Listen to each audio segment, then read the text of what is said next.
So, Tough Mama Unplugged. Doing a little rough hair, don't care day today.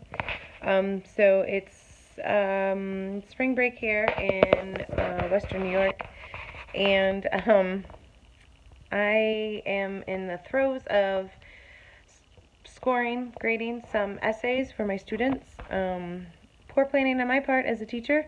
I had them finishing essays before spring break, and so I ended up having to grade essays on my spring break, and as the invariable procrastinator that I am staring at my calendar and realizing today is Friday, and I go back to school on Monday, and I still have 25 essays to grade. I also failed to mention prior videos that I have a part-time job as a tough mama, a single mama with a kiddo in college. I have found that as wonderful as a teaching salary might be, you still need some supplemental income, and so I do have a part-time job, which I actually love my part-time job. It does help pay my bills, to feed my 3 beasts of burden, aka my 3 stooges, aka my 3 fur babies, whatever I might call them later, and sporadically throughout other videos. But I do love my part-time job, and I do have to get to my part-time job here in a little bit, so I am grading some papers. So what was the point of this video? I digressed. Went off on a tangent there. Oh yes, the idea of procrastination. So I have been a procrastinator my whole life. I have found that when I was in undergrad and graduate school, I would wait probably until like the day, maybe 2 days before a paper would be due, to sit down and hammer out those papers. Even those lengthy ones, those 8, 10, 12-page papers for my master's classes, because I felt that my papers would be better under pressure.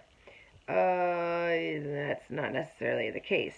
And now that I'm reading some of my students' essays, I'm realizing that, wow, things have not changed in 20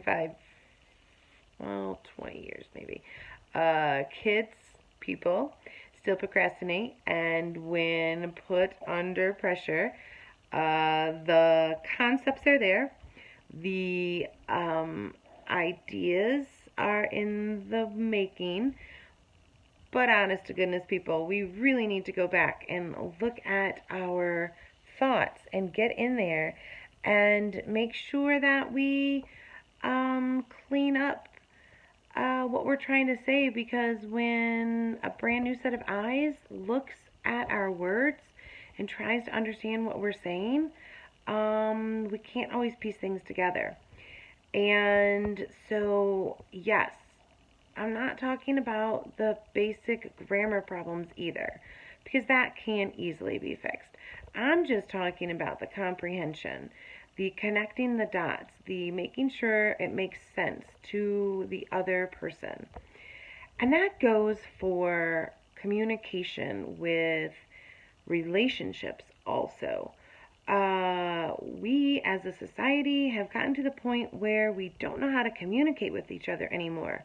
We just assume the other person knows what we're saying, and we don't take the time to maybe connect the dots or elaborate on what we're truly trying to say.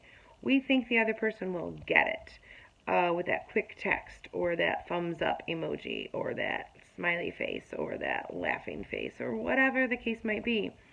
Sorry folks, but some of us don't get it.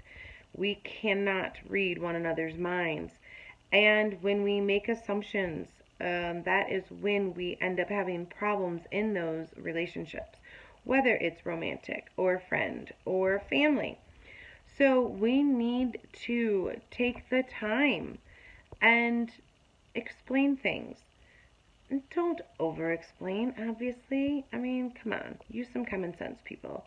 But we need to take the time and reconnect with people and put the stinking cell phones down and learn to communicate with one another.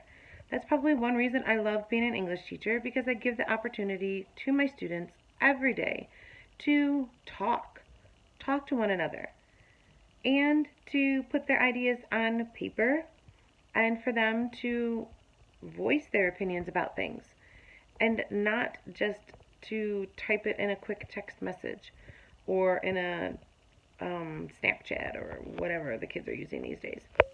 Regardless, though, procrastination can be useful in some instances, but I'm finding in most instances it's not. Have I made my decision about Alaska yet? Nope, still procrastinating. But, like I've said, life is worth living, and I am remembering to breathe. Have a great day, everybody.